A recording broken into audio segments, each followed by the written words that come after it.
Okay, on the phone from someplace in Montgomery, we have State Senator Will Barfoot on the line with us this morning. We're just going to talk for a couple minutes. I promised him I wouldn't keep him long.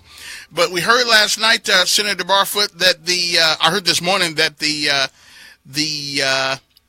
your Senate committee passed your, well, you know what they did. And what do you think? Oh, let me see if I can get that. Okay, hold on. There we go. Okay, you there now? I am. Yeah, we heard that the Senate committee passed out the bill. I just wanted to get your thoughts on this. Is it good for us, bad for us? Is there enough information? Have you received enough information to make a decision on this, or have you made a decision? No, or is it gonna be a last second thing? Well, let me tell you this first of all, Kevin. I think there's a definite need for improvement in infrastructure. Now, whether over the past 27 years, and they talk about the last gas tax hike, 1992, I was 3 years after I'd graduated from high school, a long time ago. So whether there's been adequate money or whether the money that's there has been adequately spent, that's a topic for debate. And, I'm sure there's some areas that I would have spent money on in other places that DOT or different counties may have saw fit since the past 27 years. But be that as it may, I think infrastructure is very important. The bill that's before us today, I suspect, will not be changed. There may be some amendments that are offered. And I think the primary responsibility, or one of the primary responsibility of government at any level, is infrastructure. And I think we have to address that. This bill, though, is a bill that it would be difficult for me to support, and I'll tell you why. First of all, I think there are other revenues out there that could go towards infrastructure. One of the primary concerns or problems we have is that 80+% of maybe closer to 90% of all the revenues generated in the state's earmarked, and so while there may be money in one basket, you can't move it to another because it's been earmarked.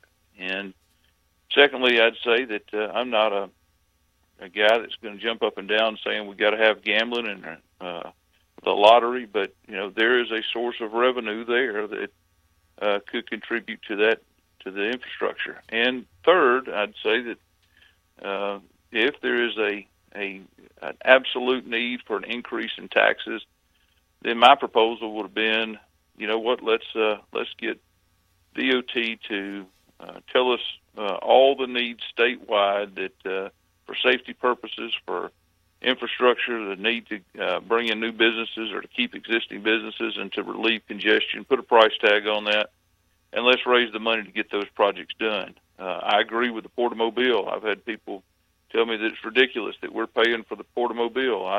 I don't agree with that. I think that's a very worthwhile project. I think it benefits the state of Alabama as a whole. There will be products, goods, and services that are shipped from Montgomery going down there that I just think there's an increase in revenue and an increase in productivity, and I think that's a good part of it.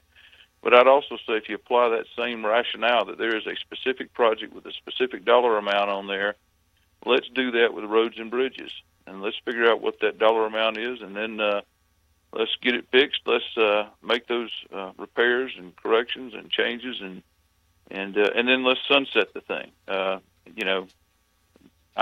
10 cents, there are people who are saying 10 cents not going to get it done. Well, heck, if 10 cents is not going to get it done, then why are we raising it only 10 cents?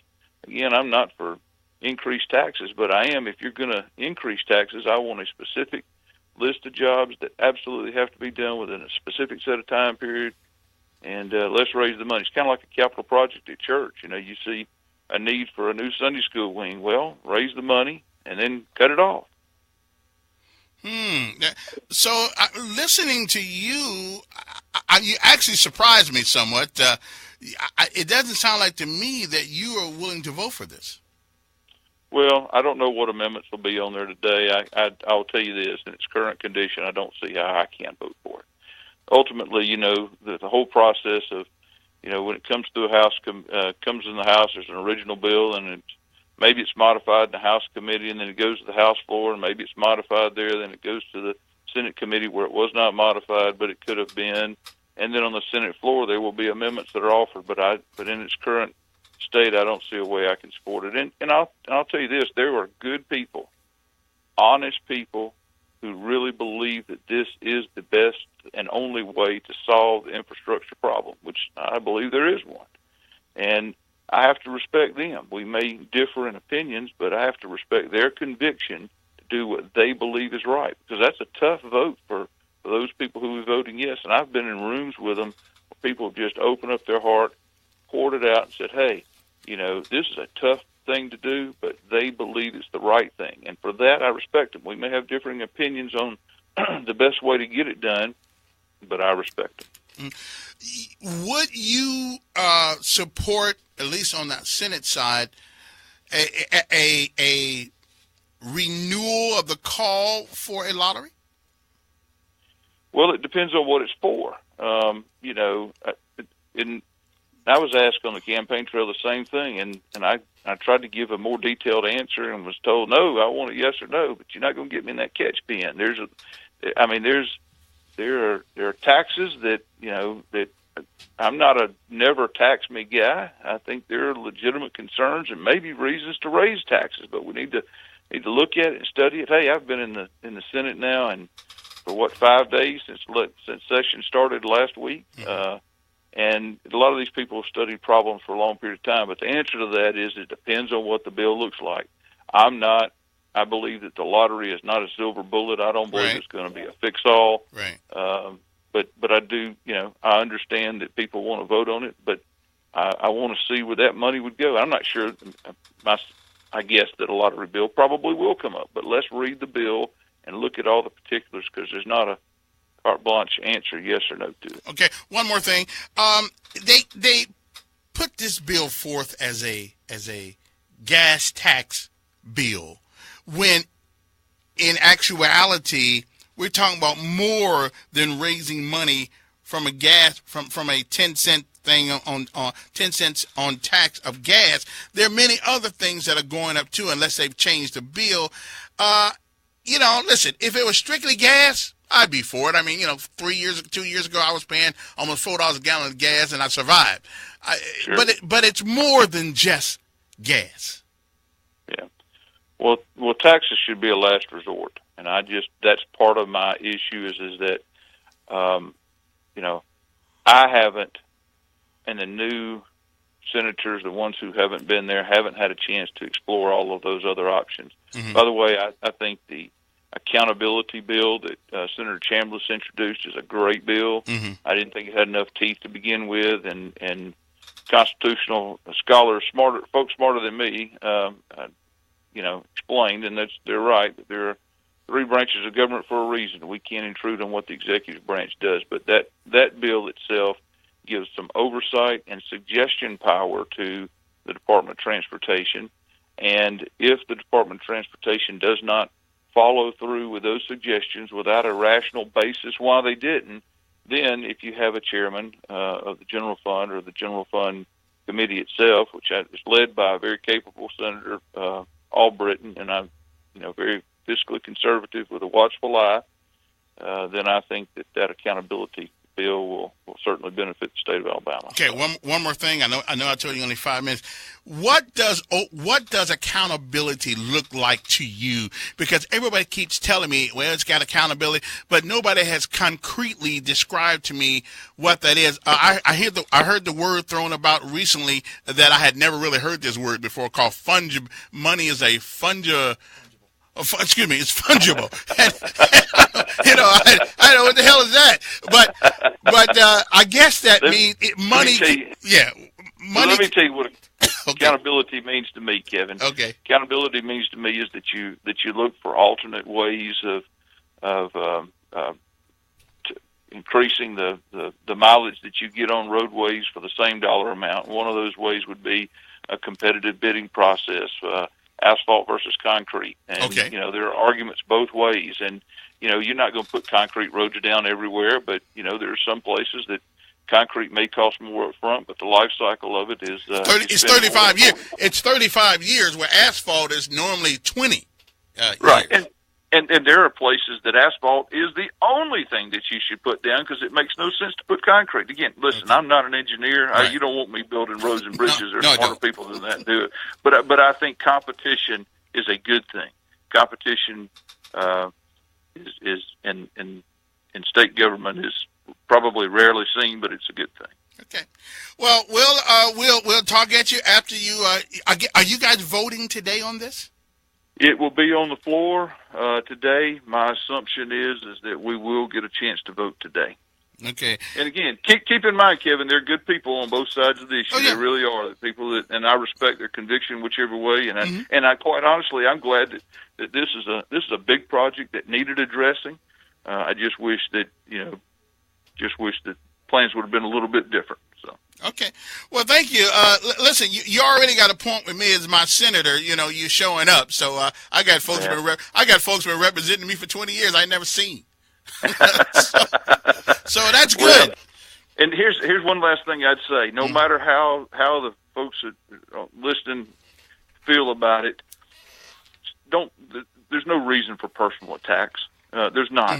Call your folks. If you don't agree with how they vote, call them. Send them a message. Have an intellectual discussion with them. Let them tell you exactly why they voted, how they voted, and then respect them at least for their conviction. You may not agree with them, but there shouldn't be personal attacks. Well, reasonable people can agree to disagree. Absolutely. Right. But you got to be reasonable. You got to be reasonable. Hey, I appreciate your call, Senator Barfoot. Good luck in that tonight. And whatever you do, just remember I'll probably take you to task. Thank you, my friend. Yeah. See you. Bye. We'll be back right after this. I got somebody who's going to explain this in a more down-to-earth situation. Thomas Bass with me, former candidate for the city council. Came in second.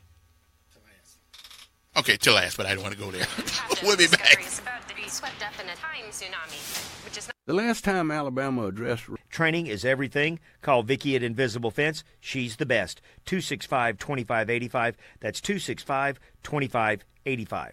Buckle up. It's the law. For Montgomery Skywatch Traffic, this is Major Delay. And welcome in. Before I get back to my guest this morning, let me tell you about Mr. Chris Stallworth of State Farm Insurance. You're in need of insurance. You need it right now. You've been riding around without it. We're hoping that the next car to pull behind you is not a police car. Well, you don't have to worry about that anymore. Wouldn't it be nice to be able to sit at the red light and don't worry about the police guy behind you, running your plates, wondering out where you got any insurance? Hey, the best way to do that is call my good friend Chris Stallworth at State Farm. 277-9789, 277-9789. And as long as you got a license, he may be able to help you. Some of y'all, your license come and go like today. But anyway, give him a call, 277-9789. And another sponsor of our show, of course, is Mr. Attorney Sam McClure. He is an adoption specialist. He will make the process for you go simply and as easy as possible. Adoption doesn't have to be difficult. So if you've been worried about it, if you've been worried about the stress of it all and the things you got to go through and all this stuff, whether it is an international adoption, a local adoption, an adoption of an infant, an adoption of a teen, foster care, he can help you. All you can do is pick up the phone and call him, 546-2009. It is never wrong to do the right thing. You want to make a difference? You want to make an impact on somebody's life? I can't think of a better person than a child. TheAdoptionFirm.com. Start there. Go to the website, TheAdoptionFirm.com. Go there, check it out. And if you think about it, and you've got the empty house syndrome thing going on, the empty net syndrome thing, hey, why not fill it with a child whose life you can affect forever? Rick Rigsby said that you can make an impact or you can make an impression. Impressions don't last long, but impacts do. So give him a call, 546-2009. No representation made that the quality legal services provided is greater than the quality legal services provided by other lawyers. Yeah, I know, but in my personal opinion, he's the best guy in town when it comes to adoption. So give him a call, 546-2009. But I did give the legal stuff there you had to give. Anyway, good morning to you. Hey, our guest is Thomas Bass. He is an adjunct professor. He has multiple degrees in this and that, but one of those degrees are in economics. And so he is my financial wizard when it comes to things I don't know, which is a hell of a lot when it comes to money. I just know what my checking account is. which ain't much at the moment. But hey, I'm working some things out. Good morning, Thomas. Good morning, Kevin. How you doing? You heard the conversation about this bill. I imagine there are many things that we, the general public, will never know, will never understand, like the word fungible. Okay, that one came up on yesterday. What do you know about this? Is it good for us? If you were in the House of Representatives right now, would you vote for it? No. I'm not a tax man, so to speak. That would be the last thing that I would do. But you got to pay for what you want. Yeah, exactly, only if it's necessary. But okay. What is it that we want, and what is that we're getting every time we say we want something? We got 3,128 bills right now in legislation that they're supposed to get a chance to look at. Do you think that they're going to know anything about all 3,128 bills, first and foremost? No. So that's why you had the term fungible. So they can do whatever they want to with it, meaning interchangeable, right? So as the mayor, Todd Strange, said, that once this money comes in, then he can remove from the budget that exact dollar amount, which I guess is estimated between $3 million, $3.5 million, to do what with it? You can do your pet projects with that then, because there's no control over that except for what you want to do with it, right? Well, let me start off this way. What is this bill called? Anybody knows? House Bill 1, House Bill 2, right? But it's entitled Rebuild Alabama Act. Sort of like Obamacare, which was the Affordable Care Act, right? Yeah. And my understanding, a part of the compromise, though, to get the Democrats to vote for this, is that now we're going to take federal dollars. Matching funds. Right. Matching funds. Okay. It's a 30-page bill, first and foremost, right? But it's missing 2 zeros. It's a 30-page written bill that is truly about 3,000 once you analyze it, dissect it, and explain it. It's the who, what, why, when, where, and how this bill is put together professionally. And it appears to have been put together on a national level, i.e. Senator Shelby coming to town. You said earlier on your show that why was he here? This is his pet project. This might be his last term in the Senate. So, of course, he want to go out with a golden parachute. These are pet projects that once he leaves, then he could reap the benefits thereof. But how do you do that? You got to entice the people in the local level or state level. How do you entice them? You got to give them something also. There's an additional $400,000 that's coming out in October of this year that's going to the municipalities or the counties. To do what with it? That's not going to be, or they're not going to be held accountable for going towards the roads or the bridges. This is a one-time thing that they get a chance to do this time. And after that, every other dollar that comes in annually will have to go towards the roads and bridges, first and foremost. So let me, a one-time $400,000 piece of change is part of this bill? Yes, sir, emphatically. But there are other things. It's going to be, of course, as stated, the $3 to $3.5 million. Where's that $400,000 coming from? It's coming from the funds that's going to be collected from the so-called gas tax, which is just one aspect of it. They couldn't just call it a gas tax. If you think about it, in the Montgomery County or Montgomery City budget, there's a motor fuel tax there, right? It went up 3% this year. Yeah, well, it went up 3%, but it's going to go up 6% again. As far as the state portion, then it's coming back to the local or county levels. But what happens is we're about, $7.2 million with that right now. If we're getting another 3.5 million, so it put us in double figures now, $10+ million. And as he stated, the mayor is going to extract that back out, the 3.5 million, to do as he pleased with or whatever is needed with the city. Why can't we pay off some of the debt obligation that we have? Double up on that. Or you can take that money and increase police, fire, or whatever you want to do with it, right? Or hire more people at the city. But how do we know he's not going to do that? And just going off what he stated a couple of days ago himself. I don't know what he's going to do with it. I'm not attacking the mayor. The mayor's a formidable candidate and an opponent. If you want to be a fighter, you want to fight somebody that like the mayor. The mayor is actually a very tough component. He says and does what he wants to. But will the city accept someone that's other than the mayor the next time to do exactly what they want to do? Now, Donald Trump, I'm going to use this analogy right quick, with the Tax Cuts and Jobs Act. The only thing that happened with this is an allusion to a delusional mass of people. It's like magic. He shortened the 1040 forms to make it look like a postcard, right? But he added multiple schedules and other pages that you have to attach to the return. And what he did, which was kind of crafty, kind of neat, and it does help. It helps in this way. It cuts back on fraud. Because the people who have to get I guess, acquainted with how to manipulate the system first and foremost. But what he did, he eliminated the exemptions and top credits that typically people were utilizing itemized deductions to reduce their tax liability. So what he came up with was an average, or his team came up with was an average. On average, the single person at $12,000, head of household $18,000, married filing jointly $24,000. Whereas that's just an average of what they were looking at over the years to see what people are actually trying to itemize in order to reduce those taxes anyway. And on the bottom portion, there was an increase. But here's the catch to that. People were getting some of that money during the course of the year, right? Which was a jolt to the economy, supposedly. Well, think about it from this perspective. You could always do that if you were on the lower to lower middle income bracket, because of the fact you could file what was called a W-5 form and get some of those allowances during the course of the year anyway. But a tax is supposed to be spread abroad across the spectrum, right? So that's what he did. So that's a good thing. But the illusion was that he was doing something for everybody. It wasn't so much that he was doing something for everybody. He did, in essence, stopped about $3 to $5 billion worth of fraud. And that's a new pot of money that they can do other things with. So he could have allocated that to, I guess, building his wall or what have you, right? Mm-hmm. Just to use that as an example, not to say that that's what's going to take place.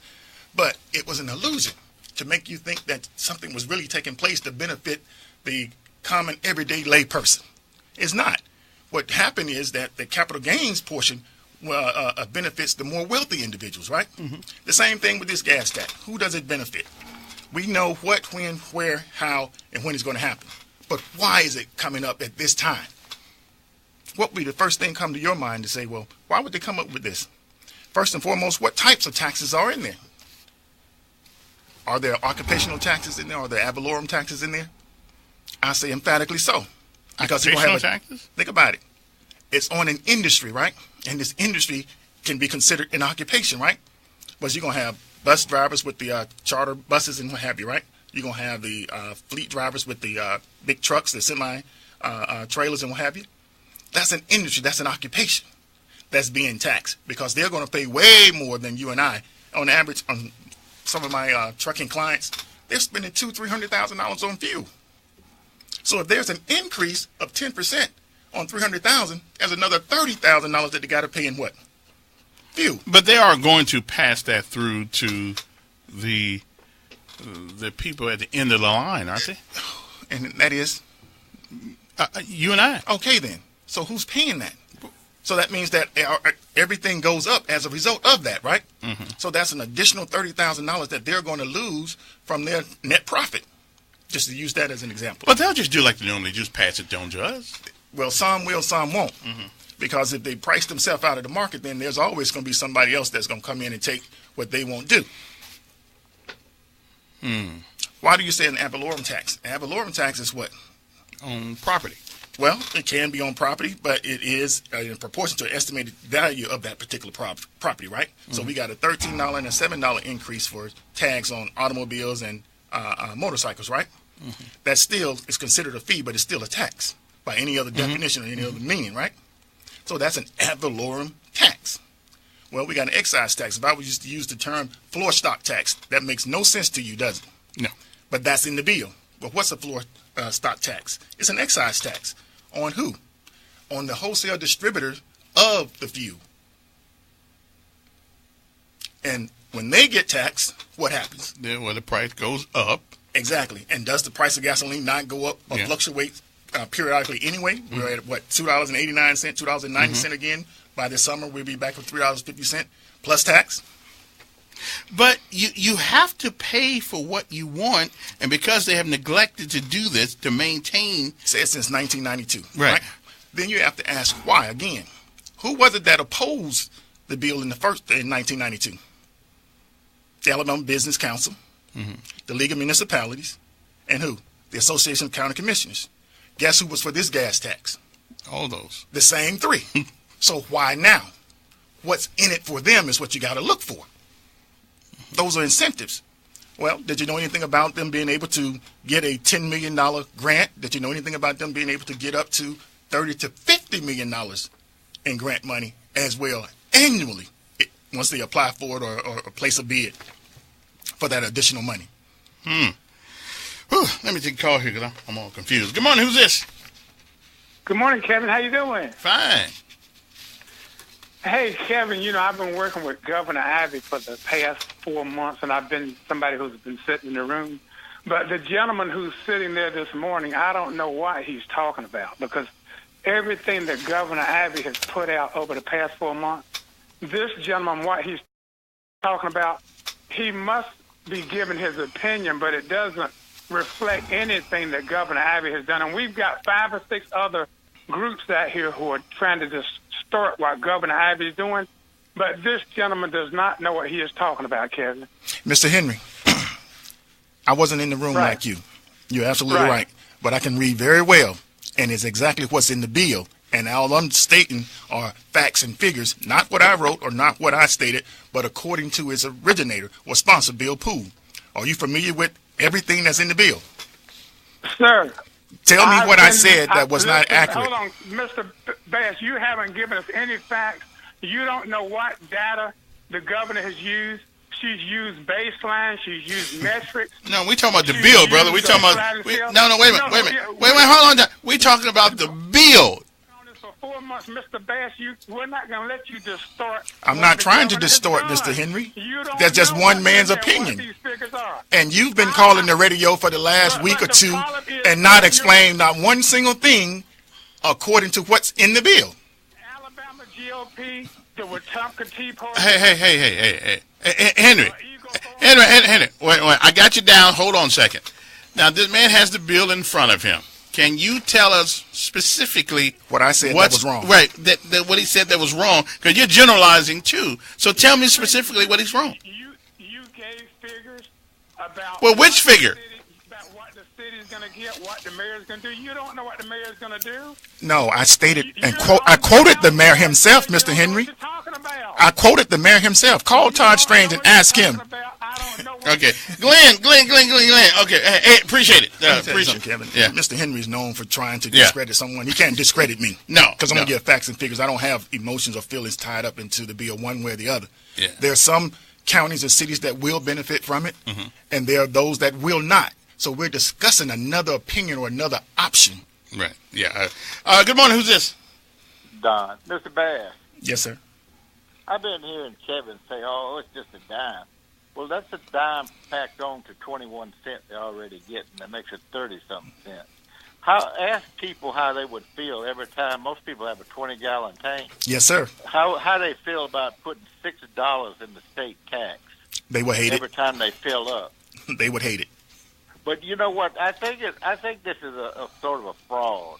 Yes, sir. And that's what I was. They selling it by roads and bridges, but when have you ever heard them talk about infrastructure in Alabama?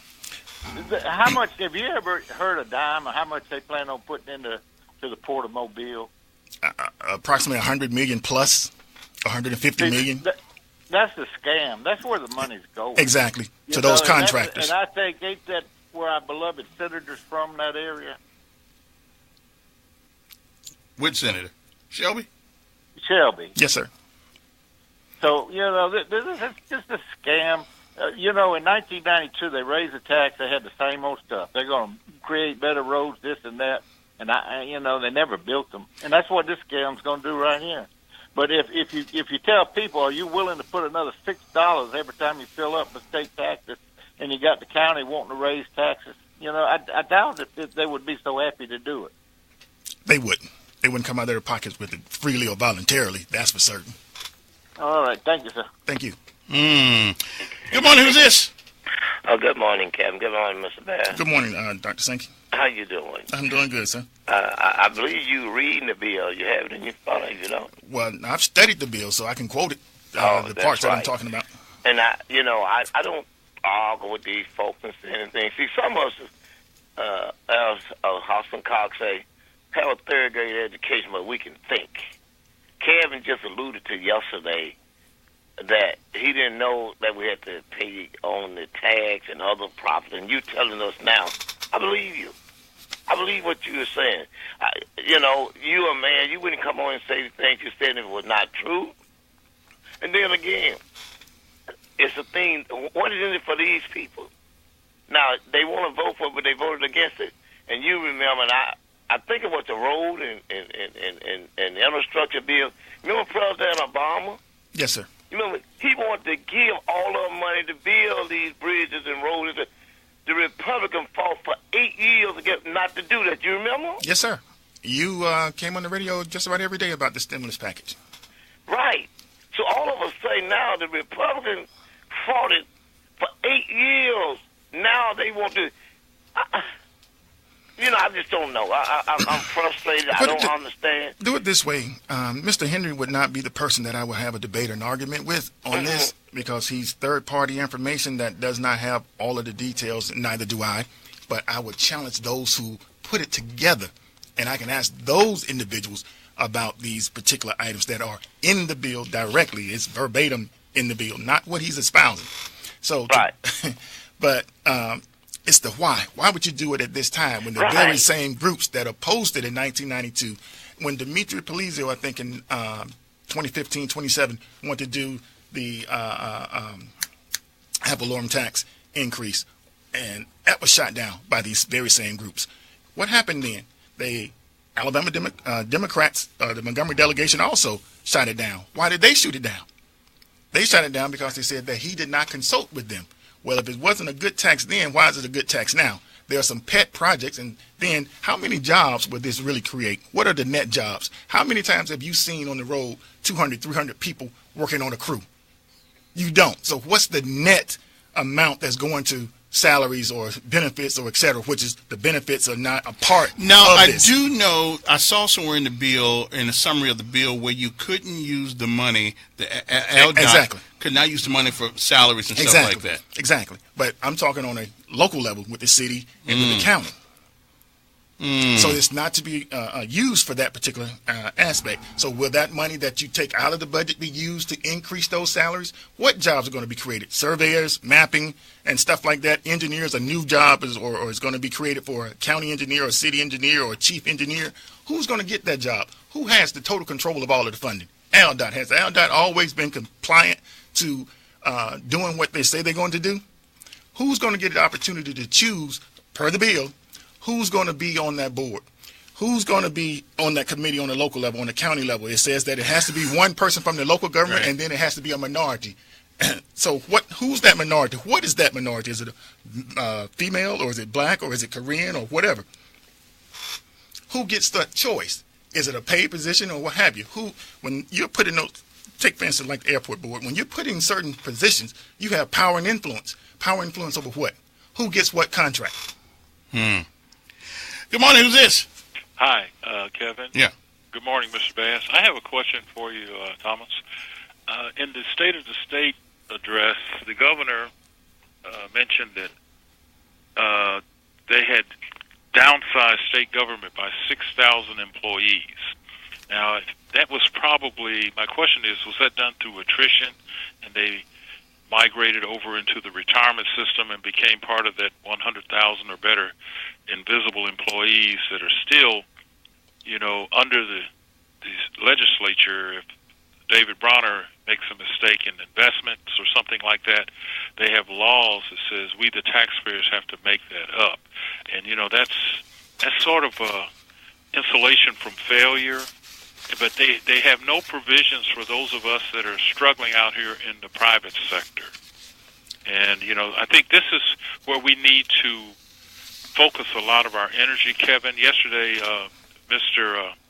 Hatcher, his signature piece of legislation was the first thing he voted on was a tax.